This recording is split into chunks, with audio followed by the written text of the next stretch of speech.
Hello and welcome to a brand new episode of Happy Mum, Happy Baby, the podcast. I am so happy and excited about today's guest. She is someone, I would say she is the person who me and my husband and my friends and my sister share the most. She really puts the no nonsense into parenthood, into being a woman, and she just makes me howl. I'm so pleased that she's here. Hello, welcome to the podcast, Victoria Emes. Hello, that was the nicest introduction ever. Thank you.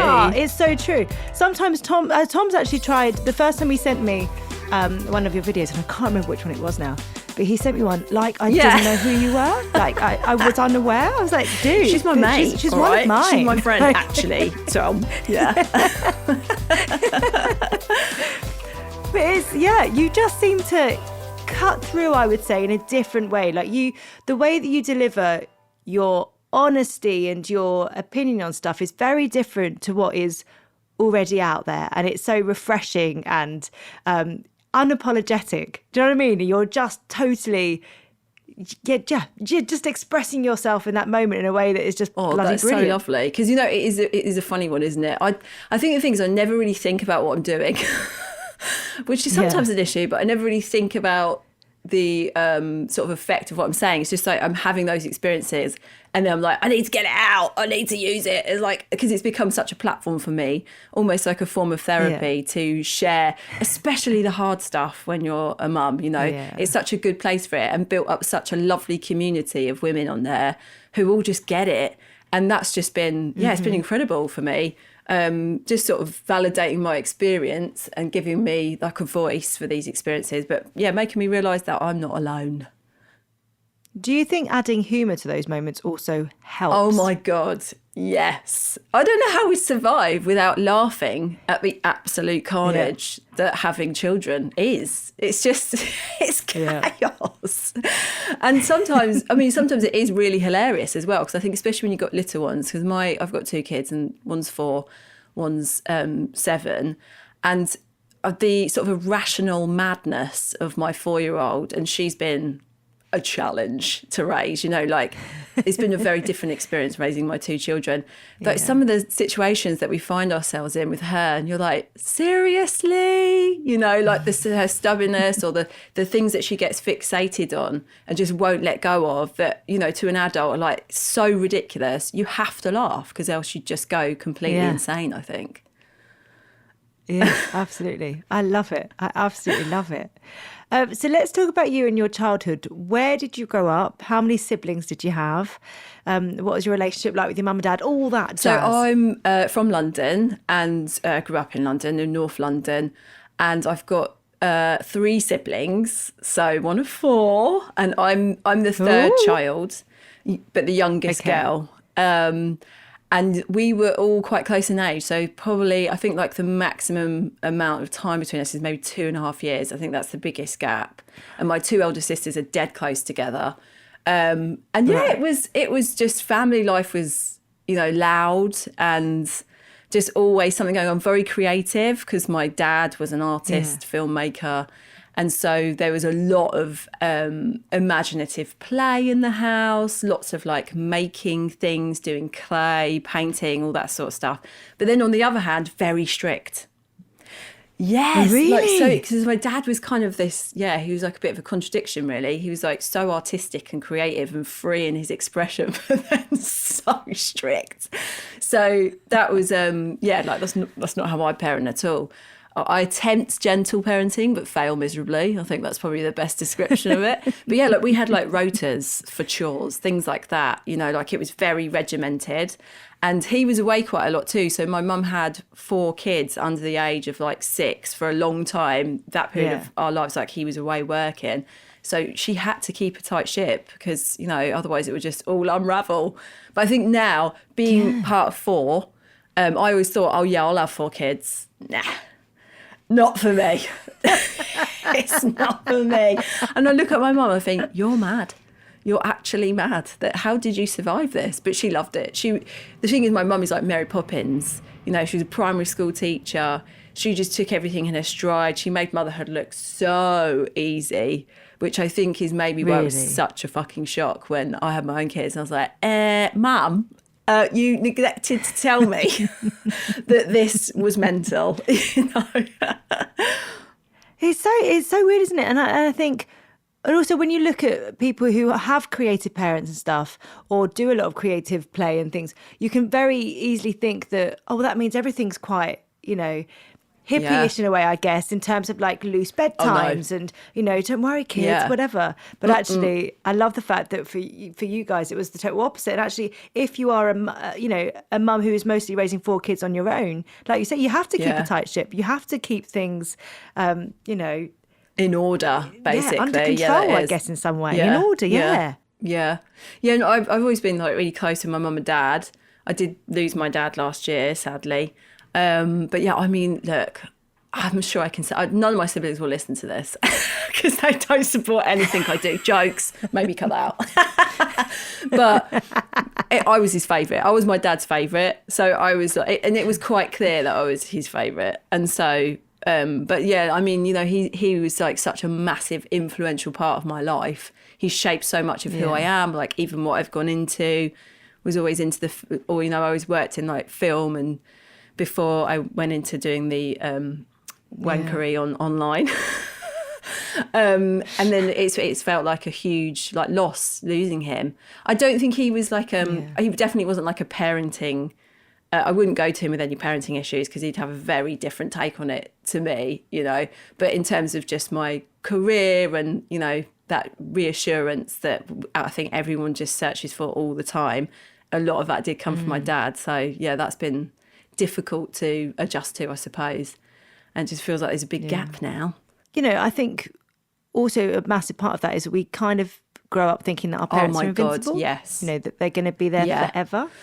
We do. And I think as well, I've just turned 40. So I feel that a lot of my peers are either looking after sick parents or have lost a parent in the last couple of years. And it definitely is that time now, isn't it, of us losing our parents. And it's such a surreal experience because you just want to be back to being like a little girl, really. And you're like, oh, well, I want my dad sort of thing. But then you've got your own little kids who need you to be their mum. And it's also really hard to see my mum go through this as well, because they were together from the age of 14. So, that's like her entire life with this, man. And then to not have him. So, yeah, that's been really difficult to sort of to know how to support her in her grief, because I think losing a parent, it does feel like the order of things, like as shit as it is, that is what happens. And he wasn't my husband, was he? So to like lose your life partner like that and to just suddenly feel like you're just at sea is that's what she's described it as. She's like, I feel like I'm at sea and I don't know who I am anymore. And it's like, that's really difficult to know what to do. And I mean, she loves, going out for lunch. So I've been doing that quite a lot, trying to like, let's go do something nice. But sometimes it just feels like a distraction from the actual pain of what she's feeling, But then I suppose it is. And that's all we're doing is just distracting ourselves from the pain of it all. Wow, this is such a cheery conversation. Don't you worry.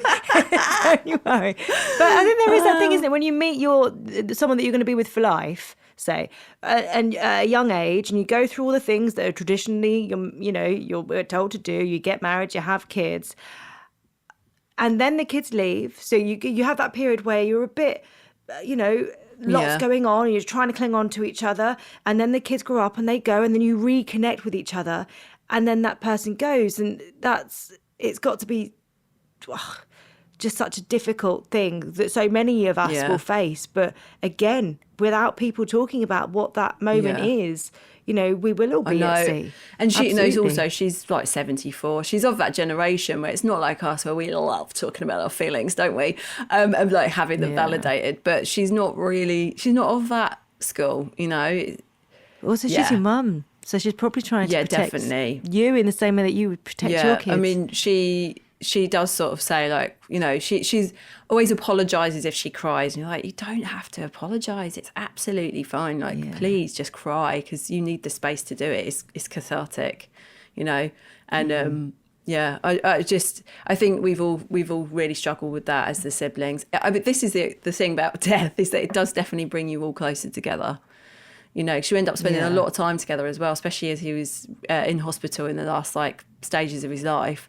We were there like every day just with him. And it's just kind of, you do revert back to, like I said, like going away and being together. We reverted back to that bit in the hospital sort of thing. And like all our roles in the family, you know, you have those like unwritten roles in the family. Yeah. Those were sort of like really coming out strong with how we were dealing with the whole situation.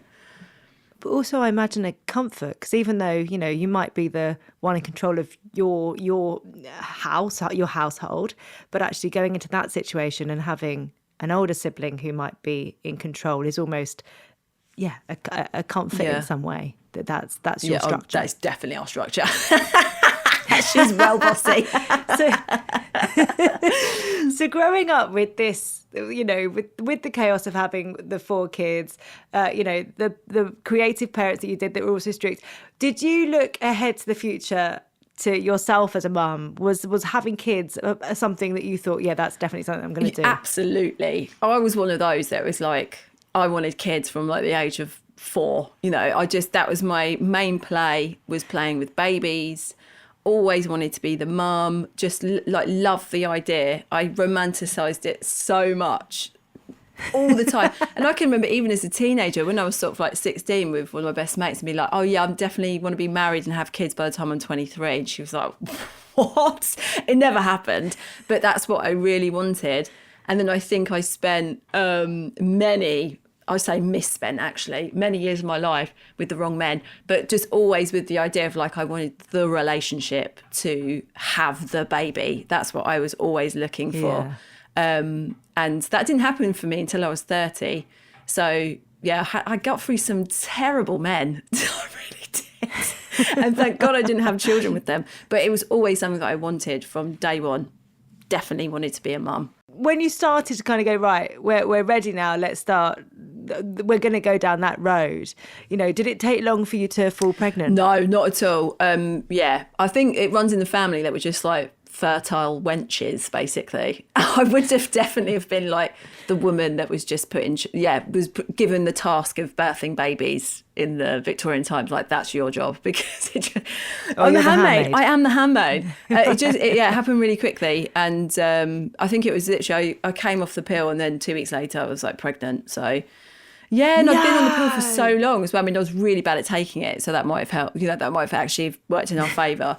But so I got pregnant, and then it was just what I wanted. I was like so overjoyed. I was 34 when I got pregnant for the first time. I was like, can you remember finding out? Yeah, I do. So we'd moved into this house, and it was such a dump, because that's what we do. We move into dumps and then we do them up and then move out.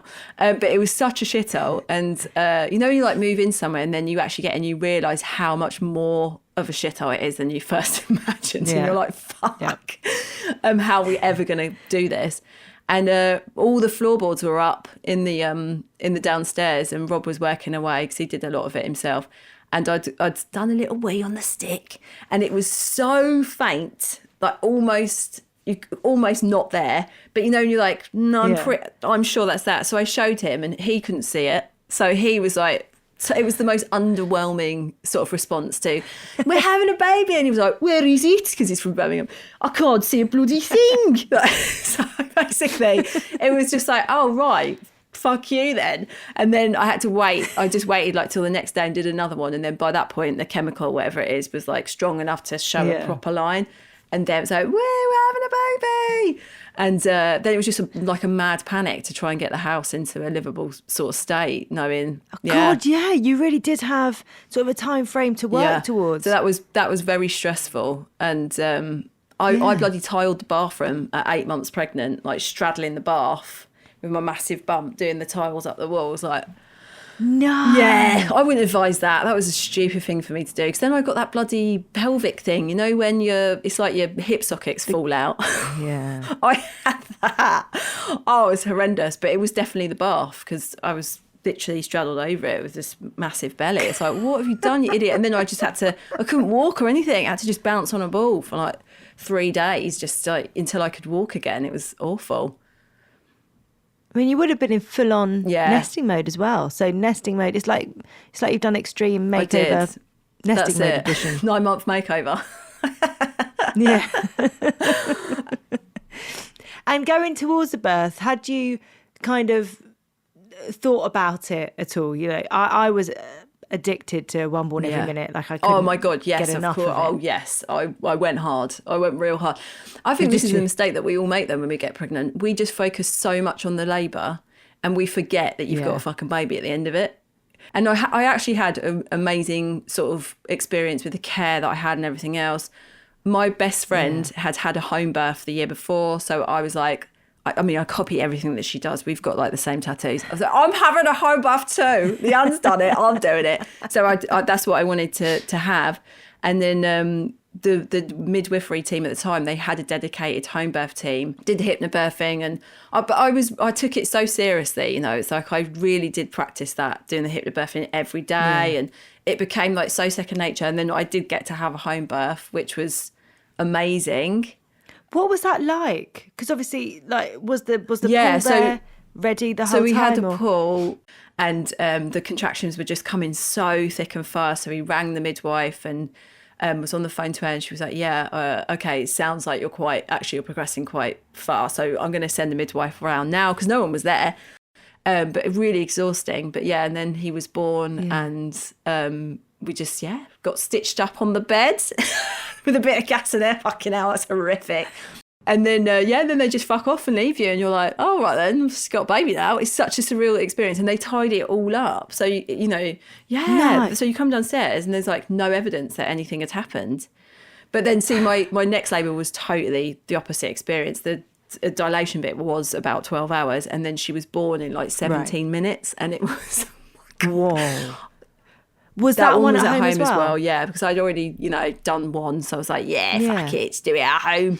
And oh my God, but she came out in an absolute tsunami of shit. It's more shit than anyone's ever produced, I think, in the history of shitting. It was insane. And my husband was catching it with his bare hands because I did the classic thing. She came she was an hour overdue. So she literally came, I went to labour on my due day. And I had the hot curry before, didn't I? Because, you know, that's what you're like, oh, you have hot curry then. And so, oh, Lord. And I had to go up to the toilet. We had the pool set up and everything. I was like, I think I need a shit. I'm just going to go do a poo before I get the pool. Got upstairs and then was like, nah, the baby's coming. Was on all fours with my head in the toilet bowl because I was like retching from the power of her just ejaculating herself out of my body. And then with just like Mr. Whippy at my bumhole. And then my husband, God bless him, he'd seen this in the last one because you know they like press your hemorrhoids when you're giving birth. So they normally put like a compress. He started doing that. As I was shitting, I was like, get your finger off my arsehole. What are you doing? It was horrendous. And then she just shot out so fast. And there was only... Well, in many ways, you were right, though. I did need a poo. I needed the biggest poo of my life. And then we turned on, because, you know, I was at the hypnobirthing, so everything was fucking pitch black. So I've got the nurse with her Nokia 3210. She was really old school, this midwife. And she was like shining it on my fanny, trying to see what the hell was going on. Also getting covered in shit. And then when Edith was born, they turned the light on and like the midwife had poo all over her forehead. It was everywhere. I had literal brown shoes on of poo. You're like, oh, birth is so beautiful and magical. It's the most beautiful experience I've ever been through. No, not for Rob. I mean, no one talks about what that spicy curry is going to do, though, to your body to get it going. You've literally you've disrupted, you've angered your tummy, basically. You've given yourself a little bit of... Just pure diarrhea, basically. Yeah, because that happens anyway when you give birth. Your body just releases everything because it needs to get it out. Yeah. But, you know, couple that with the hottest curry that was on the menu. It's like, oh, God. But then again, tearing of fires. You know, I got in the shower, washed me off, and then the bathroom looked like a scene out of Saw, but it was just with poo. And then it was all gone. I went in, got myself ready. And I had to go into hospital for that one to have stitches because they weren't confident enough to do it there. So they were like, we're going to take you to hospital, it's fine. But yeah, got dressed, went back into the bathroom. It was like, nothing has happened here. You would never know. Just amazing. They do such a brilliant job. How was your recovery the first time round? The first time, not too bad, like from a physical perspective, but the breastfeeding was fucking horrific. And yeah, Really? and I think that for me, that was such a difficult period of my life. Looking back, like breastfeeding, it's probably after he was about, I think when he was 1 month old, that's when I really was at the lowest ebb because the breastfeeding hadn't worked out. And I was so set on it, unrealistically set on it, especially because a lot of the literature that I've been reading that sort of accompanied, the home birth type thing was also about breastfeeding and just the philosophy around it, whatever. And I did feel this massive expectation, whether I put it on myself or whether it was like a societal thing or what, but I just felt this huge pressure of like, I have to do this. I have to breastfeed him.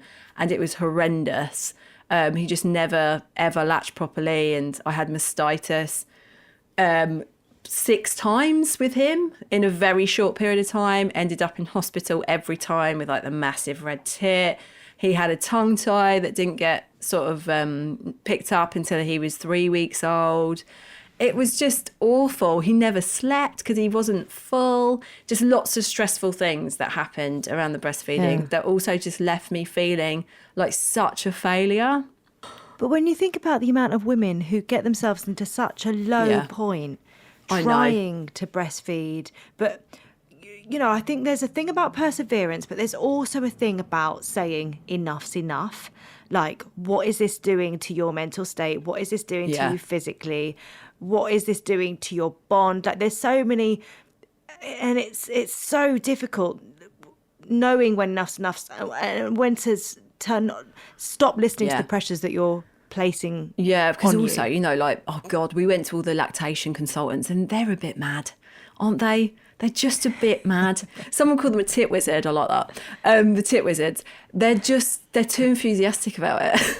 Or like there's no alternative. It's just that, and that's not helpful when you're in that place of real vulnerability. You don't need a professional to come in and be like, you just need to keep feeding them, like it's just not helpful at all. So after all this experience, I did train to be a breastfeeding peer mentor. I did. Really? Because I felt like so passionate about it. And like you're saying, wanted to just provide an alternative sort of narrative for women that are breastfeeding. And I found I did find one amazing lactation consultant, and this is her whole thing is, about being more sort of versatile with it. She completely supports combi feeding. She herself had a really difficult time feeding one of her children. And so I did her course, and she does a lot of hypno breastfeeding techniques, I suppose, about staying calm and, tracks that you can listen to when you're breastfeeding and all the rest of it. And that was great. So I have supported a few women along the way. But I haven't supported anyone recently. So anyone wants to drop me a line. There we go. Nice little plug for you there. I had no idea. No, you it was did just that. a voluntary That's thing because amazing. you're a peer-to-peer mentor. So it's just funny, isn't it? How you end up texting like strangers when you've just had a baby about the most obscure things. But yeah, I'd get a woman that's like just had a baby text me and be like, I'm having a really hard time, and then we'd have a chat. And it's just nice to reassure them as well and be like, you're not doing anything wrong. It's not you. And like you said, just saying you don't have to do this. Just there's an alternative way to do it that isn't annihilating your mental health. Yeah, absolutely. Do you feel like that period of time clouded everything else that was happening within that? Definitely, because I couldn't concentrate on anything else with him at all. And then obviously dealing with the, I would say it was grief, actually, of not being able to breastfeed him, and the shame too. And I went to this yoga class. I mean, I shouldn't have gone to a yoga class for one. I went to a yoga class with a baby, like my mum and baby. And every single woman in there was breastfeeding. And I had a bottle in my bag, and then he wanted to have a drink. And no one had spoken to me even. Like when I walked in, everyone was really unfriendly. They were already in their little cliques, eyed me up and down, and then just didn't, show any welcoming, like, oh, hi, how are you? Whatever. You know what it's like at baby groups sometimes. They can be really brutal. And so I just sort of sat there just feeling shit anyway. And then I got my bottle out and the disapproving looks and glares from these women. And in the end, I just left because Oliver was getting really fractious and was crying. And I got in the car and I absolutely bawled my eyes out and just thought, oh, I'm so inadequate. Like that whole failure thing again. And just they'd made me feel shame for like feeding my baby with a bottle, which is just, it's so ridiculous, isn't it? It literally doesn't make any difference to the baby at all, I don't think. Not from a psychological point of view. They're just like, meh, just give me some milk. That's all I need. I think our minds are so unfair to us as well, though, because I can remember going to classes and being like, I'm going to feed him. I'm going to go there early so I can feed him in the car before I go in because I don't want to breastfeed in front of other people. And then, oh gosh, now he needs to be breastfed, but I've got the dummy in the bag. But if I get the dummy out, then I'm going to be judged for the dummy. There's so many different things that actually, I wonder how much of that is maybe little judgments that we've had formulate in our brain pre-parenthood that then get pushed out when we have a baby. So much, for me anyway, so much of what I was experiencing was the judgment that pre-baby me was placing on myself. Definitely. I mean, can we just give a moment to the dummy? Because that is the best invention that's ever been made. But I was so anti it. And my mum, I think my mum's like really working class, but she's such a snob. And really? Such a snob. And so like a dummy, she'd be like, oh no, you can't give a baby a dummy. No, absolutely. You four never. I breastfed you four. So you know what mums are like. They are a bit shit though, aren't they? You're like, can you not just say the thing that I don't want you to say? Just say the thing that I need you to say. Always. But yeah, she was so anti-dummy. So I think I definitely had that in my head of like, old Trish being like, got a dummy, have you? But I'm telling you now, I fucking love the dummy. I would still let my kids have it if they wanted it. But even that though, I find it fascinating looking back at my relationship with the dummy and with my kids, because my first, he got to 6 months and I was like, and we're taking it away, we're not going back. And then the second, he was 2 by the time it was taken away, and I got so worked up with how I was going to take it away. And I can remember one night he, because I started using it where it was only to go to bed, and then he'd been poorly and with his nan, so he had a dummy all day because he was poorly. I thought, right, okay, we're going to have to nip this in the bud. Well, I don't know, the visual that I had was he had found the other dummies, so he was sat with 2 dummies in his mouth, like some Tom and Jerry. Do you remember the Tom and Jerry when he has all the cigarettes weirdly in his mouth? It was like that, but with dummies and another dummy in his hand. And I was like, this has got to stop. So at 2, he got rid of his. And I can't even remember with Max. I feel like it was such a non-thing. Do you know what I mean? Like I think the experience of the other two of kind of going, it'll go at some point. That's the other thing. It's that whole what they called milestones, things like that. Your kid's going to do it at some point. Just don't worry about it. I mean, I can tell you now, anyone that's listening is thinking, oh God, my kid's size a dummy. Oliver was 3 1/4 when he gave it up. And I think Max was around and then. we tried to get rid of it 3 months before when he was 3. So I was like, he's got to stop having it. He's 3. But he loved it. And he used to go to sleep with like a halo of dummies around his head. So that if it fell out, he'd just reach out and get it. Which is the best thing to do. Exactly. Because it stops you having to go in for it. So as soon as they can reach for them, just put them all in there. And we'd done the dummy fairies come in, la la la. So we did the whole ritual of she's left you a present, and then leave your dummies on the tree and just put them in the garden. And then he got into bed and he had his little present and he was like, so wait a minute, I've not got the dummies, I've just got this. And he literally lobbed the present across the room and was like, dum-dums. I was like, okay, I'll get them back. And I went and got them back for him. But then he literally just gave it up without us even doing anything at Christmas. He said, oh, I'll leave them for Father Christmas. And he did. And he never asked for it ever again. So they just give it up when they don't want it. I mean, if they're still 12 and using a dummy, then there's an issue there. You were talking earlier about sort of losing yourself in the breastfeeding in early motherhood. Have there been steps along, the last 7 years where you have felt yourself coming back? And what have you done to kind of try and get yourself back, or has it just happened? I feel like it's not just happened organically. I feel like you've worked on it. Yeah, I mean, so I when Oliver was about 6 months old, I was on maternity leave from my job, and I was very lonely. That was a big thing, of like the loneliness of, I didn't really make any friends when I was pregnant with him. I didn't have anyone local to me. We'd like moved to an area where we didn't know anyone, and it was very isolating. And I really did feel like I was just like, hello, could somebody be my friend? And my friend said to me, because I always loved the interiors, the house stuff, she said, why don't you start an Instagram account? And I was like, what the fuck would I do on there? Because I didn't really use social media. And she said, oh, you can just put pictures of your house, or like show DIY tutorials or something like that, because you're so like nifty with stuff like that. I was like, oh, okay. So I went onto Instagram and I signed up for it. And then that's what I did. I just started putting pictures of my house, but I always talked about my day in a very sort of like normal, oh, well, another trip to the park, what a fucking load of bullshit, you know, that kind of thing. So, and talked about motherhood in a very casual way. And it was interesting, because actually I think the pictures of my home became very secondary to what the content that I was putting on there, and the things that resonated with the people that started to follow me, it was me, what I was talking about, rather than like a nice picture of a cushion. You know, it's only so far I can go. Yeah. But I think doing that, having that space as well, where I was connecting as well, because that is the thing about social media, especially in the early days when you've got a small, you know, your account's small and you're growing, there is a real sense of connection, because there's smaller groups of people there. And so I would then be having chats with people in my DMs, they'd be writing comments, whatever. Then like I went to a couple of events that were all interior stuff, not the mum scene at all. Yeah. Met some really nice women there. I just started to feel a little bit like, oh, well, this is something that's about me. It's not about me as a mum.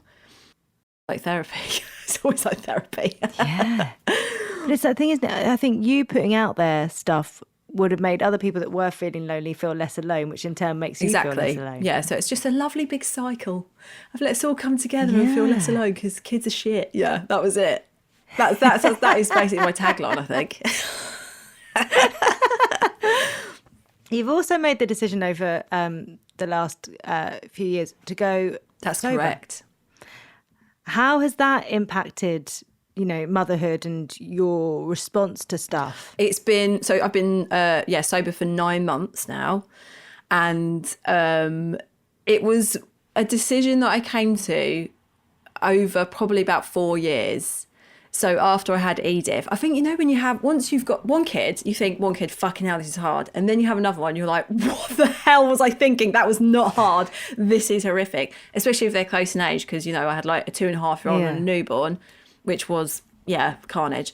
But I think I have sort of like gone backwards and forwards with this idea of being sober for such a long time, and done little stints of sobriety, but really not very long, like maybe like 3 weeks here, then I'd have a drink, then I'd do another 2 weeks, all the rest of it. Do you think part of that as well is we are in a culture where we'll put the kids to bed and we'll have a glass of wine? Yeah. You know what I mean? Like it's something we've talked about so much as well, or like a gin or whatever it is. Yeah, it's kind of definitely. It's part of the It is, and you know what? It was a part of my conversation online for a long time, and I think that's probably why, you know, a proportion of women really related to me, because I would have a glass of wine and be like, oh, fucking hell, I had a shit day, let's have a glass of wine, all the rest of it. And make, like, because I do like musical parodies and things, like make musical parodies about booze and, you know, and I don't think I ever analysed it at the time. But now that I'm sober and I've read loads of like sober literature and all the rest of it, I do, realise that was massively feeding into the narrative of normalising alcohol in motherhood as like a method of coping. And so that's how I drank too, you know. And then when my dad got sick, I just used alcohol as a emotional crutch to, essentially it was to block out the pain of what was going on. I this is the thing, I was a grey area drinker, and I think a lot of women are where I was. I'm not an alcoholic. I haven't had any rock bottom experiences really of being like, fuck my life, like I have to change. It wasn't like that. It was more, it just sort of crept in, I think. And it just made me feel like shit. Do you know what I mean? Like my anxiety was so bad, and the anxiety was really outweighing the small amount of fun that I had when I was drinking. And then I've been sitting with my feelings so much more, especially with my dad dying. I don't think I would have coped nearly half as well with him dying if I hadn't have been sober, because the feelings come up and they're really painful. But rather than going, quick, get a vino down ya, you know, and then feeling terrible for like the next 3 days, I've just had to deal with it and process it. And honestly, for me, it's like one of the best decisions that I've ever made in my life. Really? Yeah, and there's so many benefits to it that you don't even realise. But with parenting, I'm so much more patient. And that was definitely like, you know, just feeling annoyed, feeling like, oh God, for God's sake, why are you doing this again with the kids? Like, just even if you're not even on the day that you're hungover, but just, I think it just makes you a bit more aggy and like have less patience, because you feel a bit shit, don't you? So that's got, I mean, don't get me wrong, I still get very impatient with them, but it's not like it used to be. But in terms of friendships, motherhood, it has been a little bit of a, what's the word? I don't know what the right word is for it, because it's just a little bit jarring, maybe. Not for me, but for other mums. Like, I don't know about your sort of mum friendship group, but it's always been well centered around booze. Mine has. Like, we go out, and we don't go out very often, but we go out and we get blottoed, you know, like everyone's having a drink. So that's been an interesting adjustment of, I don't have a problem with it, but often you'll get someone having like a couple of drinks and then they start probing you like, so why aren't you drinking? Oh yeah, but you're not an alcoholic, so just have a drink, you know. It's like, fuck off. That's hard. But you just get used to it, and you know. If you could write a letter on motherhood, on being a mum, who would it be to, and what would you say? God, that's a bit deep, isn't it? Well, yeah, we went deep straight away. I wouldn't worry. Well, I did actually write a book on it. Oh, gee, it's called "Welcome to Motherhood, Bitches." So why don't you go and read that? And that's the whole letter in a book form. I just think I would say, I think it's to every woman out there. What is this? If they've got kids or not kids? Any woman. And just about motherhood. It doesn't have to be it can be to whoever you want. I think it's an absolutely wild roller coaster with so many twists and turns, and to just never have any expectations. I feel like that's a good piece of advice. Don't have any expectations, because then you will only ever be pleasantly surprised rather than horrifically disappointed. You know?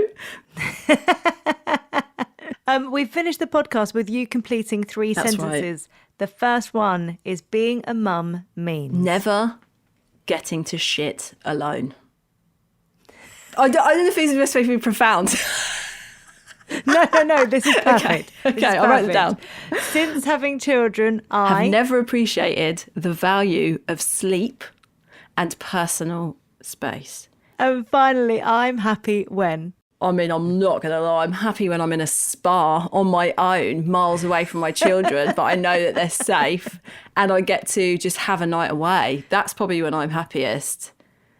Also when I'm with the kids, obviously, but you know. Victoria, thank you so much. I've loved this chat. Oh, it's been so lovely. Thank you so much. Am I allowed to plug something? Yes, you can. It's just like, go plug. Because I've got my Rebel Mums Club that I run, which I feel is perfect for your audience, because I basically set it up. It's an online community where we have sort of a WhatsApp group, and then we also have these in-person events, and we do a retreat every year.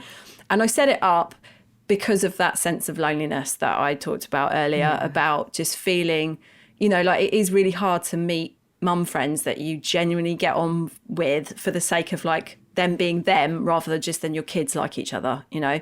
And so I created it for that reason. And it is the lushest community of women. They make me feel so sort of supported and held and validated and everything else. Like, and our events are the best. And there's loads of us that are sober. So I know that like can put people off thinking, oh, it's going to be really busy. It's not at all. Loads of us are sober. That's where I've got my Sober Slag support group from, is from the Rebel Mums Club. And yeah, it's just, if you want to come and have a look at it, I've got a website. It's www.rebelmumsclub.com. Amazing. Thank you so much. Thank you.